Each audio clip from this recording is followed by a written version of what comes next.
Eh dis donc, je crois que j'ai craqué le code de la perte de poids. Si t'es une femme et que t'as plus de 50 ans et que t'as essayé plein de régimes différents qui ont peut-être des fois bien marché sur le coup mais qui après t'ont fait reprendre tous tes kilos, écoute bien la suite. On t'a parlé de régime intermittent, de diète cétogène, de diète carnivore, t'as suivi à la lettre les programmes Weight Watchers et t'as même arrêté complètement de manger pendant 3 mois. Et pourtant t'as cette bouée qui ne te lâche toujours pas. Alors plutôt que de te compliquer la vie, je voudrais que tu reviennes aux fondamentaux. Et un mec qui a hyper bien résumé ces fondamentaux, il s'appelle Eric Helms, notamment avec la pyramide de la nutrition.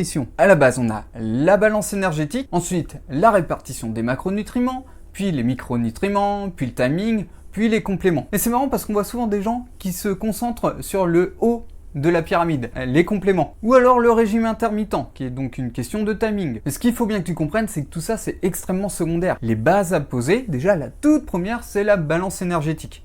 Et malheureusement, elle est très mal comprise. Tu sais, c'est cette fameuse phrase que tu as toujours entendue: mange moins, bouge plus, et tu vas perdre du poids comme ça. Et tu l'as fait plein de fois, à chacun de tes régimes. Et qu'est-ce qui se passe? À la fin du régime, tu es toujours complètement épuisé, t'as qu'une envie, c'est de te précipiter dans le frigo, la frustration est beaucoup trop forte, et tu ne peux pas être en déficit continuel. Et au contraire, je t'invite déjà à savoir quand manger plus. Et si tu es curieuse à propos de ce sujet, j'ai créé le kit de démarrage du régime inversé. Pour y accéder, c'est très simple. Il te suffit de commenter kit, ça montrera que tu es intéressé, et je me ferai un plaisir de te l'envoyer.